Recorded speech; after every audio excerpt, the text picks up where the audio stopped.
Bismillahirrahmanirrahim. Alhamdulillahirabbil alamin. Wassalatu wassalamu ala sayyidina Muhammadin wa ala alihi wa sahbihi ajma'in. Subhanaka la ilma lana illa ma 'allamtana innaka antal alimul hakim. La haula wa la quwwata illa billahil aliyyil azim. قال المؤلف رحمه الله تعالى ونفعنا وإياكم بعلومه في الدارين آمين يا رب العالمين.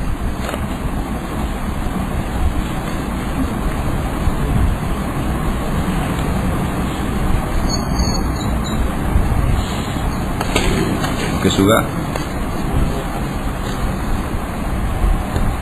bab, kata pengarang rahimahullahu ta'ala, babu ma jaa fi sajdatay sahwi qabla taslim. Ai hadza babu ma jaa fi sajdatay sahwi qabla taslim. Bab yang telah datang ia pada menyebutkan hadis dua sujud sahwi dulu daripada salam. Sekarang masuk bab sujud sahwi. Baik, ketahuilah kiranya ya saudaraku, kata pengarang, bermula sujud sahwi itu telah bersalahan ulama'. Adakah ia dulu daripada salam atau kemudian daripada salam? Kerana kedua-dua pendapat ini ada sebut di dalam kitab-kitab fiqh. Ada ulama yang berpendapat sebelum salam dan ada ulama yang berpendapat selepas daripada salam. Ulama-ulama ini adalah di kalangan sahabat. Maka pada hadis ini dalil bagi mazhab kita Syafi'i akan sujud sahwi itu dulu daripada salam. Dengarlah hadisnya dikeluarkan oleh Tirmizi, demikian bunyinya. An Abdullah bin Buhainah al-Asadi anna an-nabiyya sallallahu alaihi wasallam qama fi salati zuhri wa alaihi julus. Diriwayatkan daripada seorang sahabat Nabi kita sallallahu alaihi wasallam, namanya Abdullah bin Buhainah al-Asadi radhiyallahu anhu, bahwasanya Nabi sallallahu alaihi wasallam bangun ia Nabi di dalam sembahyang zuhur dan atasnya Nabi duduk. Yakni pada suatu hari sembahyanglah Rasulullah sallallahu alaihi wasallam dengan segala sahabat seperti adat, yakni kebiasaan akan sembahyang jamaah fardu zuhur. Hal keadaannya Nabi menjadi imam. Suatu hari Nabi sembahyang jamaah dengan para sahabat sembahyang zuhur, Nabi mengimamkan sembahyang. Maka kemudian daripada sudah dikerjakan 2 rakaat lalu bangun Rasulullah berdiri kerana mengerjakan rakaat yang ketiga dengan meninggalkan tahiyat pertama. Jadi bila rakaat yang kedua setelah sujud sepatutnya duduk membaca tahiyat awal, tetapi Nabi bangun terus ke rakaat yang ketiga. Itulah maksud hadis wa alaihi julusun itu. Maknanya dan padahal atas Nabi itu ada duduk. Kenapa Nabi bangun meninggalkan tahiyat? Jadi Nabi bangun ini untuk menerangkan hukum kepada kita. Apa akan kita buat, bagaimana kelakuannya, bagaimana keadaan makmum apabila imam meninggalkan tahiyat awal. Kata Qastallani ada tersebut pada riwayat Ibnu Khuzaimah. Dalam riwayat Ibnu Khuzaimah ada sebut. Dalam kitab kita baca ni, kitab Sunan Tirmizi tak sebut. Dalam kitab Ibnu Khuzaimah ada sebut fasabbahu bihi famadha fi salatihi. Maka mengucap tasbih orang-orang yang jadi makmumnya, makmum Nabi, kerana mengingatkan pada waktu dilihat mereka itu akan Nabi tertinggal tahiyat pertama. Apabila makmum di belakang lihat Nabi SAW tinggal tahiyat awal terus bangun berdiri ke rakaat yang ketiga, maka makmum di belakang pun beramal dengan suruhan Nabi yang dulu, iaitu mengucap tasbih subhanallah, menegur Nabi. Maka Nabi menghabis dan melalui ia pada sembahyangnya tiada duduk membaca tahiyat pertama itu. Dan orang-orang makmum manakala melihat ia tiada duduk, maka semuanya pun bangun berdiri menurutnya Nabi. Walaupun ditegur, Nabi tetap bangun juga, tidak duduk semula. Dan bila lihat Nabi bangun terus tidak duduk, maka makmum pun meninggalkan duduk ramai-ramai dan semuanya berdiri.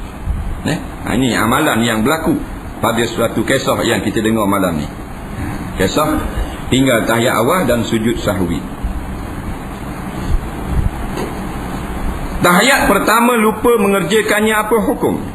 Kata Qastallani dengan hadis yang dalam masalah ini dapat diistinbat, digali daripadanya hadis bahawasanya barang siapa lupakan tahiyat pertama hingga berdiri kepada rakaat yang ketiga, kemudian teringatkan tiada bekerja tahiyatnya, nescaya tiada boleh kembali duduk mengerjakan. Kerana mengucap tasbih orang-orang makmum bagi Nabi menjagakan dia daripada meninggalkan tahiyat pertama itu, maka tiada kembali ia Nabi kerana bersepakatnya Nabi dengan mengerjakan fardu yakni qiyam, maka tiada membatalkan dia kan tinggal tahiyat kerana sunat saja.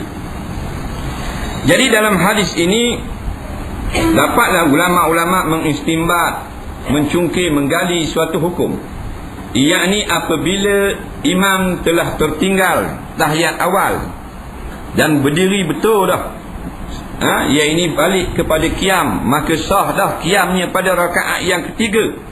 Tidak boleh imam turun kembali. Jadi selesai masalah yang selalu jadi perselisihan di kalangan masyarakat. Bala sama bila berlaku lagu ni, ada makmum kata tak boleh, kena duduk semula, pasal makmum semua tegar dah subhanallah.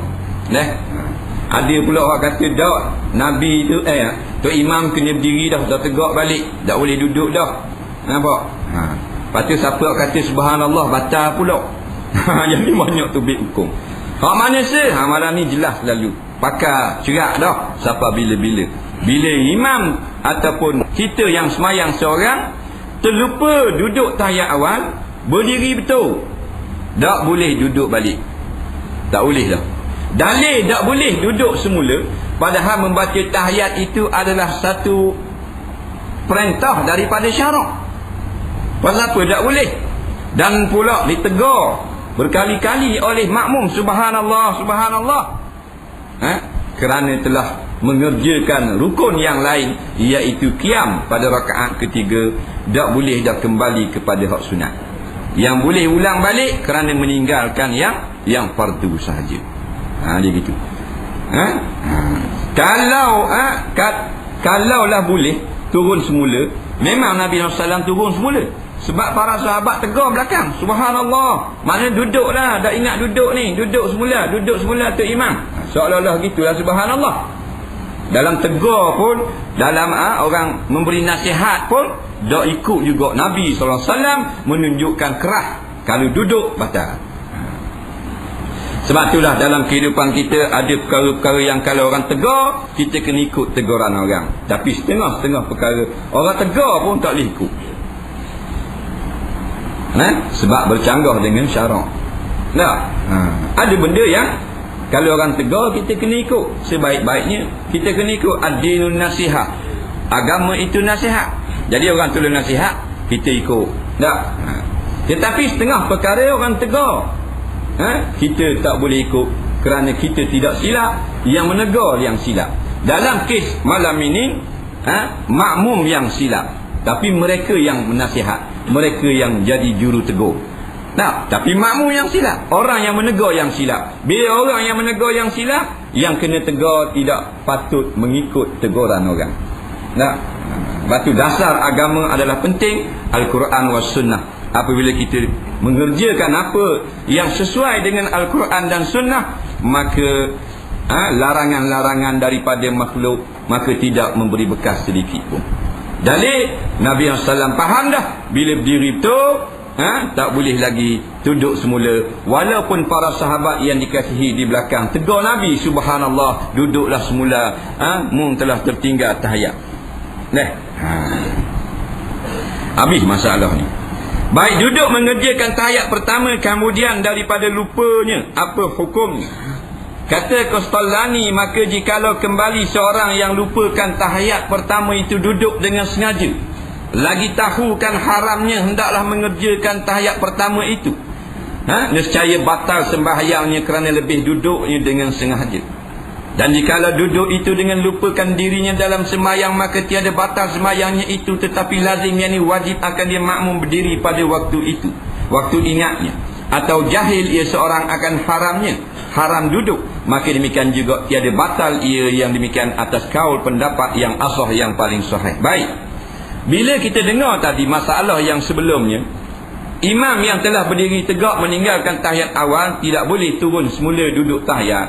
Orang yang semayang seorang diri tidak boleh duduk semula membaca tahiyat bila telah berdiri betul ke rakaat yang ketiga. Maka kalau turun balik, apa hukumnya? Maka jelas pula satu lagi hukum, barang siapa yang turun semula dalam keadaan sengaja dan sedar, hukumnya batal sembahyang. Batal sembahyang. Tu imam diri tegak dah, turun balik baca tahiyat, batal sembahyang. Inilah yang masyhur, yang disebut di dalam kebanyakan kitab-kitab fiqh, kecil mahun besar, sama ada kitab Jawi ataupun kitab Arab. Bila dah diri betul, tak boleh duduk. Bila duduk dengan sengaja, jadi batal sembahyang, walaupun nak ulang balik tahiyat yang tertinggal. Melainkan orang yang terlupa, dia belajar dah, dia dengar dah hari tu surah masjid, Tok Guru khabar, Ustaz khabar, kalau kita berdiri betul dah tinggal tahiyat, kalau duduk semula batal. Dia faham dah, tapi bila sampai masa berlakunya masalah ini, dia tak ingat, ataupun terlupa. Adik-beradik itu masa orang khabar itu, dia faham dah, angguk faham lah. Sampai masa berlaku masalah, dia tak ingat semula, dia duduk juga. Bila duduk juga, baru teringat. Bila teringat, kena bangun segera. Duduknya itu tidak batal kerana terlupa. Biasalah, sebab bila kita belajar satu masalah sembahyang ataupun masalah agama, sedangkan masalah itu belum berlaku kepada diri kita, bila berlaku kita tak ingat masalah yang kita pelajari. Biasalah kita tak ingat. Sama-sama lah gitu. Melainkan kayak gini. Tapi kalau berlaku selalu pun tak ingat juga.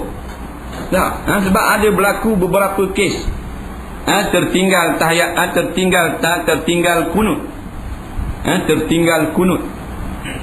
turun sujud. Ustaz kata kalau turun sujud dah sampai dahi ke bumi, baru teringat dah ingat nak baca kunut, jangan berdiri semula, batal. Kalau berdiri semula jadi batal sembahyang. Fahamlah ke dah? Pagi esok subuh, semalam baru dengar, diri pula ramai-ramai. Dah ingat juga. Maknanya dah sampai setahun ni. Semalam waktu maghrib, kuliah maghrib dengar, tak boleh naik semula. Esok sembahyang subuh tinggal kunut, naik semula ramai-ramai ikut Tok Imam.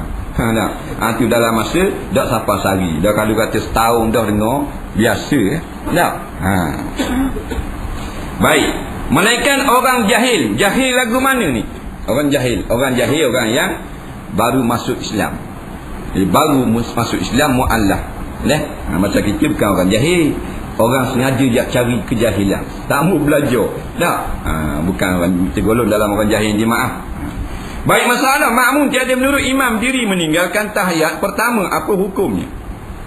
Dan jikalau tiada menurut makmum akan imamnya berdiri meninggalkan tahiyat pertama, niscaya batal sembahyang makmum itu, melainkan bahawa niat ia akan mufarakah cerai, maka jadi uzur ia makmum. Ini kisah makmum tidak mau berdiri bersama imam yang berdiri meninggalkan tahiyat. Dipanggil makmum bodoh sombong. Jadi kita dengar lah ni. Bila imam tertinggal tahiyat awal, imam berdiri lah, tak boleh duduk semula.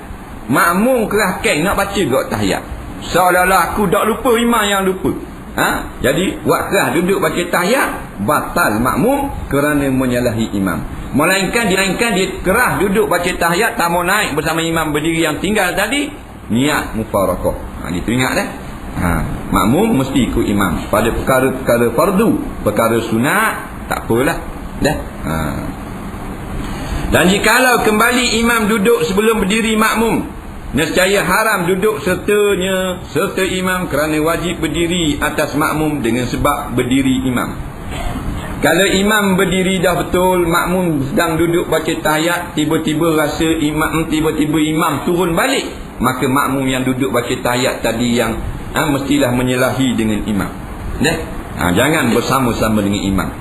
Asalnya sabda Nabi SAW, ju'ilal imamu liyutamma bih, dijadikan imam, dilantik imam, disyariatkan ada imam dalam sembahyang supaya diikut akan perbuatannya.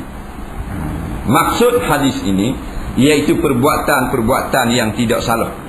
Kalau salah, tidak boleh ikut dah. Mana salah? Imam yang telah berdiri betul duduk balik, ini satu kesalahan. Dalilnya Nabi SAW walau ditegur tidak duduk semula, maka imam yang duduk semula telah melakukan kesalahan, maka kita tidak lagi boleh mengikut imam pada waktu ini. Siapa jua kita boleh ikut jikalau muafakat perbuatan dan perkataannya dengan Allah dan Rasul. Tetapi dia ada tetapi, jikalau bersalahan, maka terhentilah ikutan kita.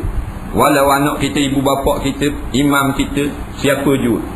Yang mutlak, yang veto adalah Allah dan Rasul. Tidak ada tapi. Ati Allah wa atiur Rasul. Taat kamu akan Allah dan Rasul. Tidak ada tapi, tidak ada kecuali. Semuanya tepat belaka. Lain daripada Allah dan Rasul. Ulama, tok guru, kiai, mufti, ustaz, muballigh, muallim, para pendidik, kalau bercanggah dengan Quran dan hadis, maka terhentilah ikutan kita. Dia salah dah. Dalil imam ni salah. Dia pergi duduk semula, salah dah lah. Padahal imam tu pandai pada kita. Kita jauh nak baca Fatihah dengan tu imam, sedap tu imam. Kita siratal labi. Faham? Walaupun begitu tu imam sedap bacaan, tetapi perbuatan duduk semula adalah salah dengan Quran dan hadis, maka tak boleh kita ikut. Dia gitu. Dan jikalau berdiri makmum serta imam, kemudian kembali imam duduk, nescaya tiada harus menurutnya. Kembali duduk kerana boleh ada kali tersalah ia dengan dia, imam dengan dia dengan duduk, maka tiada mufakatnya imam pada salah. Jadi kalau imam tu kadang-kadang dia duduk semula, dia ada dua keadaan. Imam yang telah berdiri betul, duduk semula, tak lari daripada dua kelakuan. Sama ada imam lupa atau imam telah batal. Kalau lupa, tersalah, tidak batal. Orang yang tidak batal tapi tersalah, tak boleh juga kita ikut. Dalil imam yang naik 5 rakaat dengan tersalah, tak batal. Maka makmum haram naik walaupun tersalah. Walaupun imam naik tak batal sembahyang imam. Walaupun imam naik tak berdosa tambah rukun kerana tersalah naik rakaat kelima. Tetap juga haram atas makmum ikut imam naik rakaat kelima. Faham? Keadaan yang kedua tu, atau kerana sengaja duduk, dia tahu dah duduk tak boleh, duduk juga, maka sembahyangnya batal kerana mufarakah ia dengannya, atau dinanti akan imam kerana tanggungkan atas bahasanya kembalinya imam terlupa. Jadi boleh kita nak mufarakah, boleh kita nak nanti imam di dalam apa benda ni, di dalam berdiri. Kita berdiri, imam berdiri, tinggal tayat awal kita berdiri ramai-ramai ikut imam, menjadi kewajipan. Bila kita berdiri ramai-ramai, imam duduk semula baca tahiyat, maka duduk semula ni dua kelakuan. Kalau tak sengaja, tak batal imam.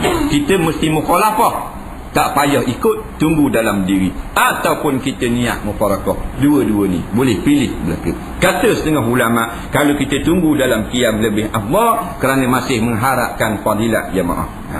Mudah Dan kata K tiada dinanti, ada pendapat ulama kata tak boleh nanti dalam qiyam. Orang salah dah ni. Maka jikalau kembali duduk serta dengan mengetahuikan haram, nescaya batal sembahyang. Dan jikalau lupa atau jahil, tiada batal sembahyangnya imam. Biasanya tak berlakulah imam jahil dalam bab sembahyang, sebab di antara syarat-syarat menjadi imam mestilah mengetahui syarat-syarat sah menjadi imam, syarat sah berjemaah, syarat sah sembahyang. Itu yang penting. Walaupun imam tak pandai akad nikah, tak pandai bab faraid, tak pandai bab muamalat jual beli dan sebagainya, tidak menjadi syarat waktu. Syarat imam mestilah faqih, mesti pandai dalam bab sembahyang. Bab sembahyang yang pentingnya dalam berjemaah, syarat sah berjemaah, syarat sah menjadi imam, syarat sah sembahyang, dan rukun-rukun sembahyang. Ini yang patut diberi penekanan di dalam perlantikan imam. Kalau imam bidang terjun tak apa, sebut bidang terjun. Bidang terjun ni tak ada masalah lah, bukan dilantik. Itu darurah. Kerana banyak berlaku tak ada apa benda ni, tak ada tu imam. Makmum ada, mu suruh aku suruh mu, takkan nak tengok duduk gitu. Dah isu. Dia kena ambil bidang terjun. Orang Melayu pepatah lama kata. Tak. Bukan bidang bertauliah lah. Dan awak gua ni tak ada dah. Dalam hutang ikut sel dah siapa-siapa untuk bidang tu. Maknanya dah kerana keadaan darurah, siapa-siapalah tolong jadi imam, tak kerana masa telah lewat. Dia panggil bidang terjun tu. Hak tu tak apalah, kurang sedikit. Takkan nak cari hak lengkap. Hak kata ni hak rawatib, hak bertauliah yang dilantik atau yang ingin menjadi imam. Dah direbar apa benda penumpang ramah dalam bah panas so'o dah. Direbar dah naik-naik. Mana tak? Marah makmum. Direbar penting tak? Direbar. Tapi direbar kena komplain. Bawa laju, kata laju, pelahang, tegur di penumpang. Tak, pelahang sangat direbar. Direbar tak potong, suruh potong-potong direbar. Tak? Orang naik bah dia ajar direbar kan? Tak? Direbar kata muat bawa. Aku ada lesen. Tak ada. Memang dia lagu tu. Tak. Baik. Jadi ada benda yang kalau imam buat tak boleh ikut. Ada benda juga. Ada pendapat yang salah mengatakan kalau imam salah pun kita wajib ikut kerana imam itu mesti menjadi ikutan kita. Tak boleh, tak betul lagu tu. Tak boleh. Dia imam ni dia ikut hukum syarak. Sebab tu kita ikut dia. Kalau dia tak ikut hukum syarak, kita tak boleh ikut imam. Contohnya imam semayang, lepas pada takbiratul ihram baca tayat akhir dulu. Siapa kata boleh ikut? Tak boleh ikut lah. Pasal syarak tak suruh lagu tu. Jadi mesti ikut syarak, iaitu membaca Fatihah. Lepas tu baru boleh rokok. Hak mana hak dia tak ikut syarak, tak boleh ikut lagu tu. Baik, masalah sujud sahwi dan hadis takbirnya. Kata Abu Isa, kemudian daripada tertinggal Nabi akan tahiyat pertama, lalu menghabis ia akan semayang. Falamma atamma salatahu sajada sajdatain. Maka tatkala menyempurna ia Nabi akan semayangnya, sujudlah ia Nabi akan 2 sujud. Yukabbiru fi kulli sajdatin wa huwa jalis qabla an yusallim. Mengucap takbir Nabi dengan katanya Allahu akbar pada tiap-tiap turun sujud, padahal ia duduk bagi membaca tahiyat akhir dulu daripada salam. Jadi ada takbir dalam sujud sahwi. Sebelum Nabi salam, Nabi yang telah tinggal tahiyat awal tadi telah melakukan sunat sujud sahwi. Nabi mulakan dengan takbir, sunat. Imam sunat kuat sebagaimana takbir intiqalah. Makmum sunat perlahan. Jadi imam kuatlah. Umpama dah kalau orang puang tak tahu, duduk tahiyat akhir dah. Tu imam sujud sahwi. Dah makmum puang nak buat gini. Makmum hok duduk luar, hok duduk tanah pendehan. Tak buat benda, tunggu salam lah. Assalamualaikum tak bunyi lagi. Padahal imam sujud. Jadi imam kena kuat sikit biar dengar kepada makmum. Sepatutnya makmum menunggu-nunggu salam. Tiba-tiba imam berkata Allahu akbar, makna sujud sahwi lah tu. Makna sujud sahwi lah tu. Dan segala makmum yang menurutnya melihatkan perbuatan Nabi ni kan lalu sujud 2 sujud sahwi sepertinya sebagai kata Abdullah wasajadahuman nasu ma'hu makana ma nasiya minal julus. Dan sujud akan keduanya sujud oleh orang-orang sertanya Nabi SAW akan jadi ganti tempat barang yang lupa daripada duduk membaca tahiyat awal tadi. Jadi bila para makmum melihat Nabi sujud sahwi 2 kali dengan takbir sebelum daripada salam, makmum semua pun sujud sahwi. Jadi jelas sekali lagi makmum mesti ikut imam sujud sahwi jikalau sujud sahwi itu diperintah oleh syarak. Ingat, mana-mana makmum yang tidak sujud sahwi bersama-sama dengan imam dengan alasan imam yang salah makmum tidak salah, maka batal sembahyang makmum. Ingat tetapi dengan syarat sujud sahwi itu disuruh oleh syarak. Kalau sujud sahwi imam itu tidak disuruh oleh syarak, maka tidak boleh makmum sujud sahwi kerana imam berbuat perkara yang tidak disuruh.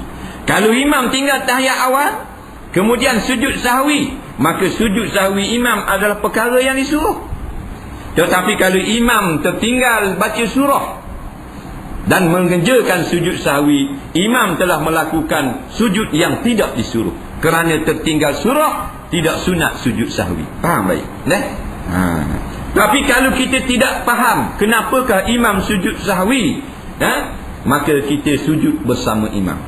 Melainkan kita jelas imam melakukan sujud sahwi tanpa disuruh oleh syarak, baru kita haram mengikut imam melakukan sujud sahwi. Faham tak? Pada bab ini ada riwayat daripada Abdul Rahman bin Auf dan bermula hadis Abdullah bin Buhainah, itu hasan lagi sahih, dan telah dikeluarkan akan dia oleh Bukhari dan Muslim di dalam sahih keduanya. Wallahu a'lam. Tengok soalan sikit.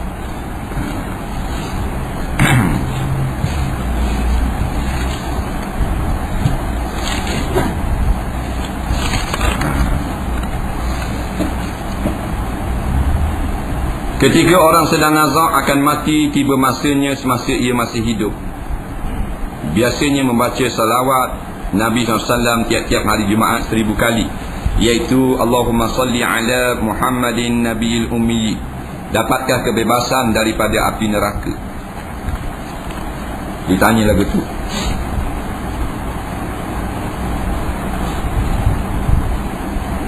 Dia kata orang yang nazak, orang yang dekat nak mati, sakaratul maut,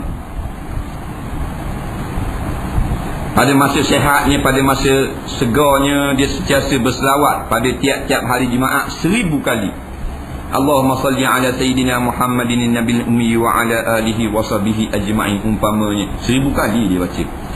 Dapat tak kebebasan daripada api neraka? Di dalam hadis-hadis ada banyak menjanjikan amalan-amalan yang dapat memerdekakan kita daripada api neraka.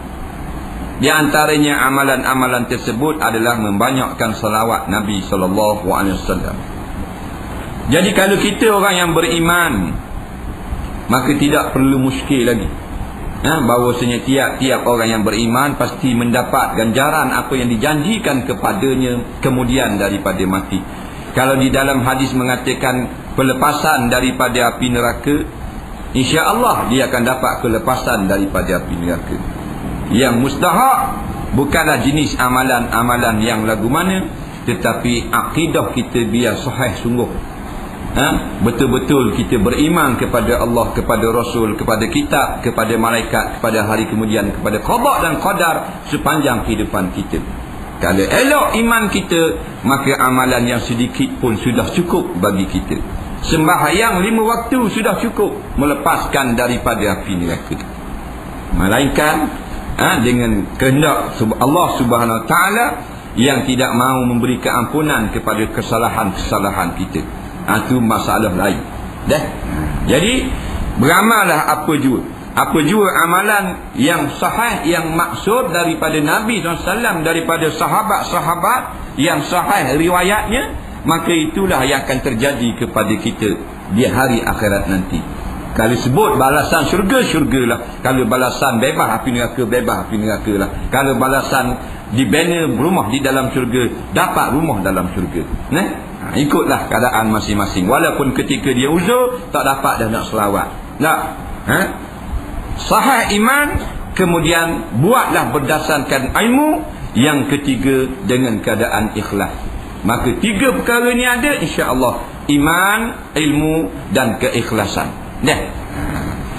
Yang kedua, zaman Nabi Musa AS mati seorang fasik mendapat keampunan Allah. Tidak ada seorang pun mau mandi kafan, sembahyang dan menguburnya. Maka Allah perintah Nabi Musa AS mandi kafan, sembahyang dan menguburnya. Bagaimana ia mendapat ampunan Allah? Keampunan Allah Subhanahu Wa Taala tidak boleh kita persoalkan. Nampak? Kerana pintu rahmat, pintu keampunan Allah Ta'ala ini seluas langit dan bumi. Maka banyak mana dosa pun Allah Ta'ala boleh mengampunkan selain daripada syirik. Firman Allah Subhanahu Wa Ta'ala, Inna Allah la yaghfiru an yushraka bihi wa yaghfiru ma duna dzalika liman yasha. Sesungguhnya Allah tidak mengampunkan dosa jika disekutu, disyirikkan akan dia. Tetapi Allah boleh mengampunkan dosa yang lain daripada itu bagi orang-orang yang Allah Ta'ala kehendaki. Jadi lain daripada dosa syirik. Dalam cerita ini, orang ini ahli fasik, minum arak, berjudi dan berzina. tetapi dia bertaubat kepada Allah Subhanahu wa ta'ala dengan sungguh-sungguh, maka Allah Ta'ala mengampunkan dosa dia seperti dia baru beranak kemudian dia meninggal dunia. Sesuai dengan hadis yang lain, at-taibu aniz zambi kama la zambalahu. Orang yang bertaubat sungguh-sungguh daripada segala dosanya, maka jadilah seperti tidak ada dosa sedikit pun. Ini yang terjadi kepada wali fasik cerita ni. Dia bukan wali, dia orang fasik, tetapi dekat nak keluar roh, dekat nak habis umur menjadi wali. Walaupun tidak sempat sembahyang. Ada wali tak dang sembahyang. Ada ni cerita. Wali tak dang sembahyang, tak dang dengar, tak dang pergi surau, ni wali. Ni cerita dia. Siang dan malam kerja dia kerja berhibur. Siang tidur, petang joget, malam karaoke, minum arak, berjudi. Maka masyarakat pun menganggap dia seorang fasik. Tak salah dah masyarakat. Manusia tak salah. Kerana Nabi berpesan kepada kita supaya menjauhi orang-orang yang buruk laku. Ini juga perintah Nabi. Maka manusia menjauhkan diri daripada ni wali ni. Tapi masa ni belum wali. Kemudian dia bertaubat, dia menyesal dengan segala dosanya. Bila dia taubat, maka jadilah wali. Wali ke mana pula? Dia begini, tiap-tiap orang yang dapat kasih sayang Allah, namanya wali. Wali ni orang yang Tuhan kasih. Faham? Bukan mana wali jalan atas air. Hak tu Spiderman. Bukan wali. Kita asal lihat jalan atas air, tak mesti lagu tu. Kadang-kadang boleh seberang laut dalam masa sekejap. Ada juga karamah lagu, tapi tak mesti lagu tu. Bermacam-macam kehormatan Tuhan beri. Tak?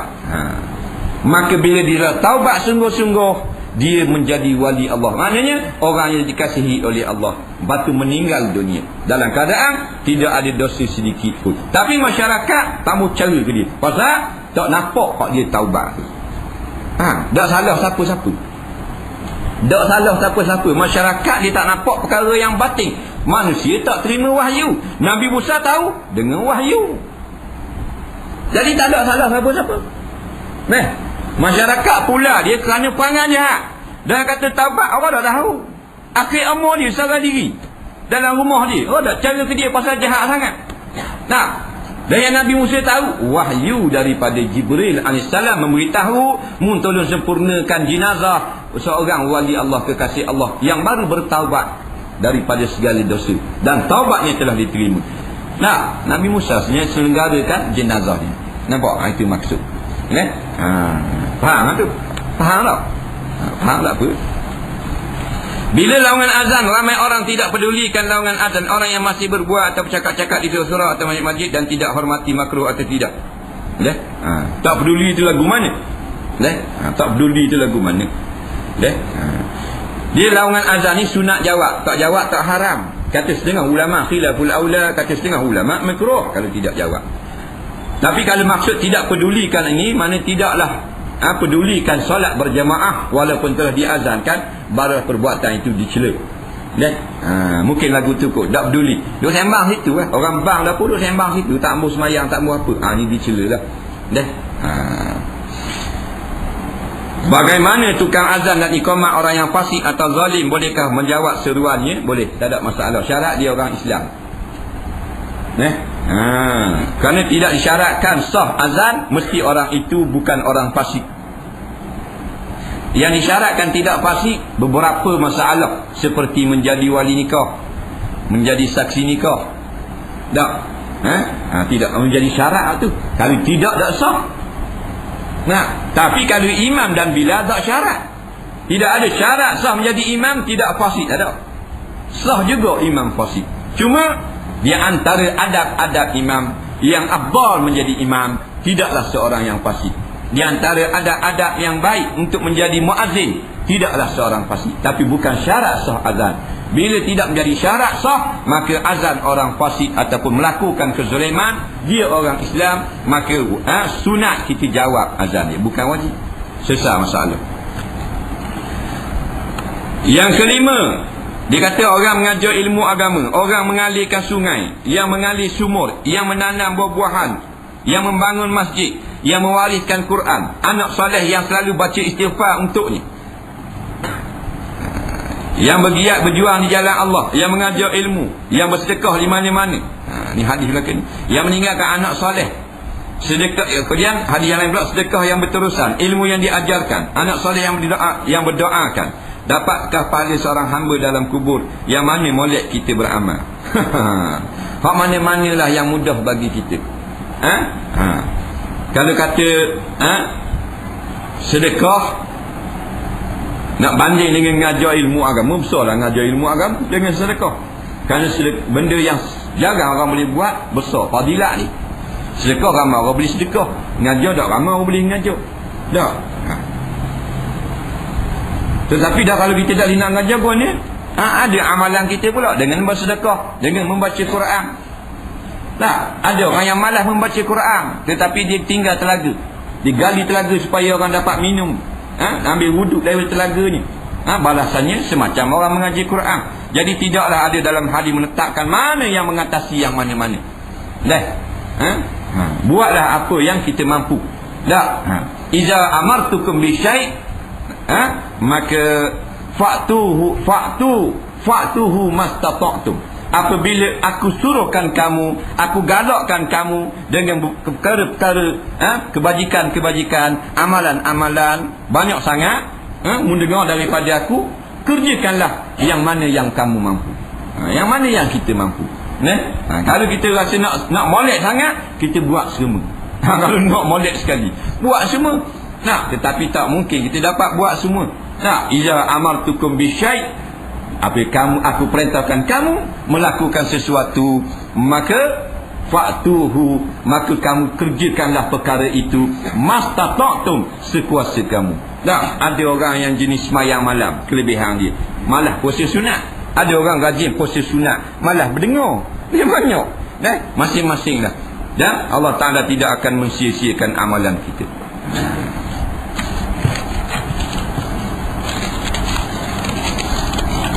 Dia baca kitab lagi 20 minit. Berapa start ni? 7.50 start ni.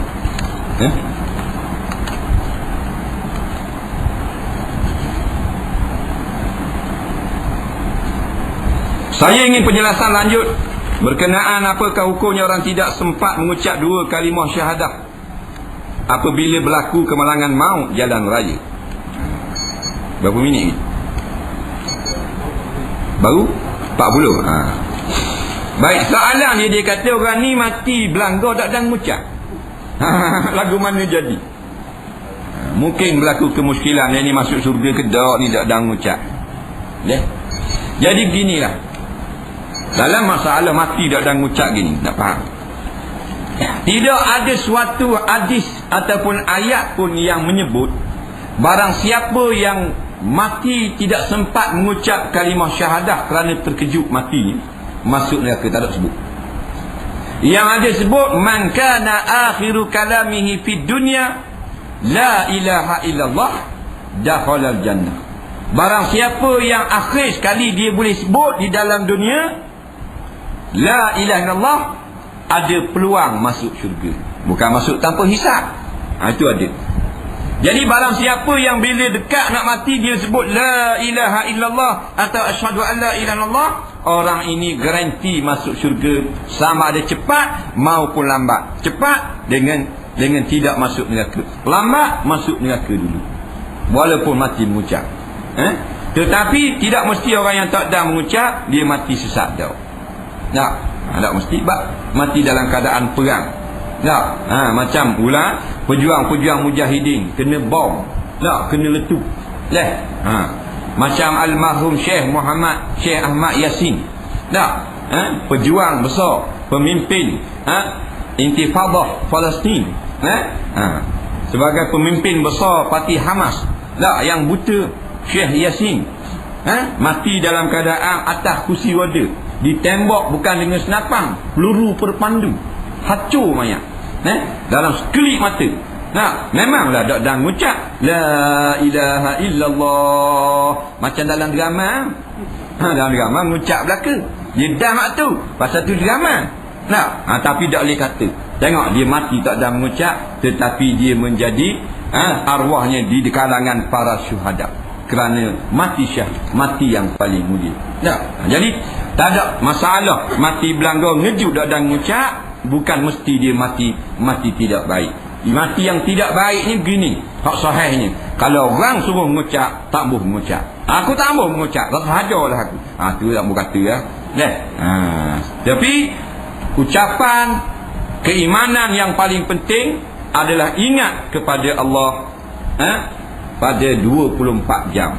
Sebab itulah dalam naik kereta, dalam berjalan kaki, sentiasa ingat kepada Allah, maka insya-Allah menjadi hamba Allah yang diredai walaupun tak ada mengucap. Hati lebih penting. Apa hukumnya bila kita makan makanan orang barat seperti KFC, Pizza Hut dan sebagainya? Adakah ianya bercanggah? Tidak bercanggah makan makanan orang barat. Kalau peseng tu peseng barat, syaratnya disediakanlah dengan mengikut hukum syarak. Tak kira makanan tu peseng barat, syaratnya satu, menepati hukum syarak. Umpamanya makan burger. Burger ni bukan makanan sunnah. Bukan makanan orang Melayu. Makanan orang barat. Josh Buh makan burger. Dah kalau kita makan lagu mana? Boleh. Tapi burger tu dibuat dengan daging yang disembelih, yang halal sembelihan.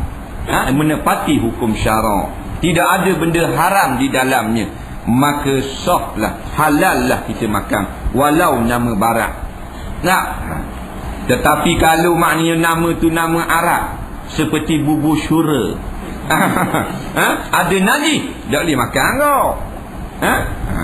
Jadi hak kata haram makan tu kok pihak hukum syarak, sembelihan tidak menepati syarak, itu tak boleh makan tu. Bukan kerana namanya barat. Bukan kerana namanya barat. Boleh makan. Macam apa hot dog anjing panas. Nampak? Tapi orang Islam yang buat dengan daging yang halal, boleh makan. Tapi kalau orang putih yang buat dengan daging babi, dengan lembu yang tidak disembelih atau pakai cocok, tak boleh. Walaupun dipanggil, tak panggil hot dog, panggil hot chicken, boleh makan juga pasal tidak disembelih. Jadi bukan nama yang menentukan hukum. Kaedah penyediaan itu, nampak, yang perlu kita teliti. Bolehkah jelaskan sedikit berkenaan tanda-tanda 10 hari sebelum berlakunya kematian seorang yang bernama manusia? Tak ada tanda. Nampak? Ada disebut oleh sebahagian kitab-kitab, tapi ini bukan hadis-hadis yang sahih. 10 tanda orang nak mati begini. Tak, kalau bercakap begini, tak, tidak sebut dalam hadis-hadis yang sahih. Cuma daripada pengalaman manusia, maka ulama-ulama tutup guru dia buat kesimpulan lebih kurang begitulah beberapa perkara yang berlaku. Tak, seperti seorang yang berkata, aku nak pergi jauh ni, aku nak balik jauh. Nak balik di mana? Ada lah. Tapi kita dah nak kata ke? Mungkin dia nak balik duyung. Faham tak? Tapi bila mati, aku kata dah. Buah tu kan. Tak dah dengar itu. Lain dah. Tapi kalau dah mati, tak kata hak lain tu. Sekala dia bayar makan, dia bayar suku. Hari tu dia bayar kita makan. Dah lagi hayat bayar kita makan. Hari tu dia belanja sekali. Tiba-tiba mati. Maka kita akan kata, kita akan buat spekulasi. Kata dah, pasal pelik dah. Dah rajin belanja aku hari tu. Ni belanja aku udang kontainer. Dah ambil lagi cerita udang. Jadi spekulasi lalu. Acu dah mati, kita cerita bab dia belanja. Tak cerita lah. Kita pun pandai kau main cerita. Dia lagu tu. Jadi tidak adalah bukti-bukti yang tepat. Kerana yang tepat itu dia mesti nas, iaitu Quran, hadis, ijma' dan qiyas. Tapi tanda-tanda mati ada. Tanda mati ada. Tak, tanda mati. Kaki kolek, belakang dia dak lekuk, tak, hidung jatuh. Dalam beberapa hadis ada menyebut berpeluh pada tepi. Ni hadis ada sebut, tapi bukan 10 perkara lah. Kalau tak silap tak sampai 10 perkara berpeluh. Soalan terakhir nak baca semua tak dam. Dia banyak lagi ni. 1 2 3 4 5 lagi tak baca. 5 lagi tak baca. Ini baca dah.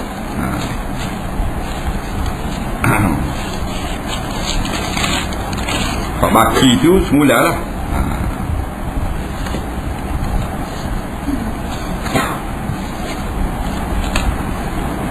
Apakah tujuan binaan di atas kubur dibuka atap rabung? Dia tanya. Dia tengok atas kubur ni orang buat binaan, lepas tu dia buka rabung atas. Tujuannya supaya masuk air hujan. Gitulah. Ke cahaya matahari tak boleh sabar. Nak masuk air hujan. Biasanya dia buat atap atas kubur. Dia buat bangunan benda ni basah, dia buat atap. Atap tu dia tebuk. Nampak? Dia tebuk supaya masuk air hujan. Dah kitab mana? Bukan kitab dia tengok orang buat. Kitab dia tengok orang. Oh, tebuk tengah. Dia tebuk atas. Ada orang yang mula-mula reka tebuk tepi. Habis tebuk tepi. Kita ni jadi copyright control. Tiru je. Nah, tujuan apa? Silap faham. Jadi kalau kita buat basah atas kubur, 2 sebab saja boleh. Kalau tidak, bid'ah. Sebab yang pertama, supaya mudah orang ziarah berteduh daripada hujan panas.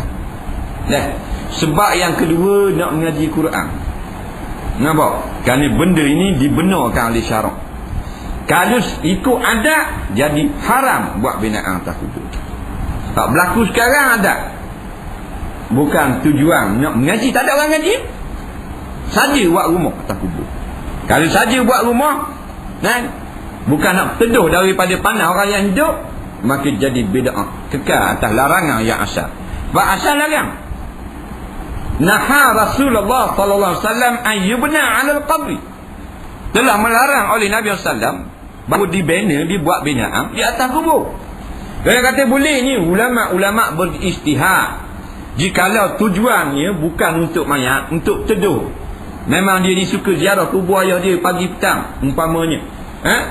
Panas keadaan ni, maka dia boleh untuk teduhan dia. Tapi jangan kita intikad untuk teduhan mayat. Kalau kita pegang untuk mayat teduh, maka salah pegangan. Maka tidak perlu tebuk tengah. Hak tebuk dah biarlah. Hak akan datang kalau kita nak buat teduh, untuk baca Quran, jangan tebuk tengah. Sebab nyanyi ingat kita pergi ngaji hak masa tebuk tengah, kali hujan hak berjeruk Quran. Dah tebuk tengah, lontar belakang basuh kita, berlubang letak. Sepatutnya jangan buat lubang. Untuk orang hidup saja dah. Jangan buat. Untuk masuk air lagu mana pun tidak akan menyejukkan mayat. Nampak? Sebab tu ulama-ulama kata bid'ah hukumnya orang yang ziarah kubur bawa air dan siram atas kubur untuk menyejukkan mayat. Dan yang kata boleh ni ada 2 keadaan. Keadaan yang pertama, baru tanam. Bila baru tanam, tanah tu kita nak suruh kemas, kita jiru air di atas. Nampak? Ini amalan sunnah.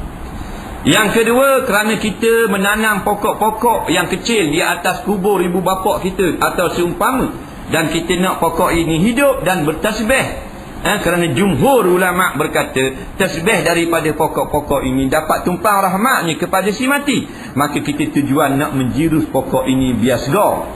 Sebab dalam hadis yang sahih Nabi kata diringankan akan penduduk kubur ini selama mana basah kedua pelepah tamak ini. Maka ulama beristihad, maka selagi hidup pokok yang kecil ini kita siram, maka dia bertasbih, tiap-tiap tumbuhan tasbih kepada Allah Subhanallah dengan bahasa tumbuhan, dapat rahmat kepada mayat. Kita bawa air bukan nak jiru ayah kita, nak jiru pokok tu. Dan yang menyejukkan mayat, doa daripada orang yang hidup, istighfar daripada anak isteri, baca Quran. Ini dengan ittifaq ulama-ulama. Nampak? Hak tu. Habis. Apa hukum semayang seorang yang terbuka butang baju Melayu? dan sebagainya hingga nampak pusat.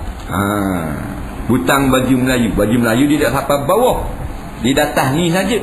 Tak tahu lah, takut pesing baju Melayu bawah ni, pesing baju Melayu tai andak dia panggil. Tahu tai andak, baju Melayu Mawi. Dia tahu lah, dia minat. Faham? Baju Melayu Mawi terbelah terus ni. Tapi bukan soalan kau tu. Soalan dia, baju dia ni tak kacing sini, baju sekat ni saja tapi tak kacing. Bila tengok gini nampak pusat. Kata ulama' fiqh batal sembahyang tak sah. Sebab tu kena kacing. Kalau dalam baju kita ini nampak pusat. Kalau dalam pada baju kita lelaki ni, kain ni sama yaris dengan pusat atau atas pada pusat, maka tak apalah, walaupun tak kacing baju. Tapi kalau tengok gini nampak aurat. Aurat ni pusat ke bawah dah. Tak, ma baina surrati wa rukbah, barang antara pusat dan lutut. Dia tengok gini nampak, maka hukumnya batal sembahyang. Dalil Nabi SAW suruh sahabat kacing butang baju sahabat yang sembahyang sehelai pakaian saja. Di seorang sahabat di sembahyang selai pakaian, maka selai pakaian dalam ada benda. Dalam tak ada benda kena kacing pun tekuk. Nabi kata kacinglah walaupun dengan kayu yang berduri. Walaupun tak ada butang, ambil duri kayu cocok. Sebab kata setengah ulama, walaupun Nabi tak sebut, takut nampak aurat. Daripada ni terbit masalah. Bab aurat yang wajib ditutup adalah pada pihak atas dan pihak sekeliling. Atas ni tengok kau ni nampak. Tetapi biarlah, maknanya benda tu pada ghalib tengok boleh nampak. Tapi kalau ghalib tengok tak nampak, sentuh baju kita baru nampak. Di maaf tu. Maknanya dia sampai dada ni tak kacing. Ghalib nampak lah. Tapi kalau tekak dah kata senjauh nampak juga. Tu paksa dia, tak jadi apa lagu tu. Kau bawah di maaf. Umpamanya dia pakai kain dah, tapi dia akan luar dalam. Faham tak? Dia gitar ke bawah, nampak tu imam. Siapa suruh hitam? Hukumnya tak batal tu. Kau bawah ditutup dengan latar. Mai pun hitam. Perjuangan Islam melalui pilihan raya tidak sunnah. Islam ditegakkan dengan pedang. Adakah betul perkataan itu? Nak perang saja. Pilihan raya, digunakan pilihan raya saluran demokrasi anda. Kita tak anda kat bab ini fatwa daripada ulama-ulama yang besar-besar. Jadi kita nukil perkataan-perkataan ulama-ulama demo-demo ni. Dr. Yusuf Qardawi dan seumpamanya. Syekh Muhammad Al-Ghazali. Ini imam sah. Apa benda ni, Syekh Almarhum Syekh Ali Jadul Haq bekas Syekhul Azhar yang lalu mengatakan demokrasi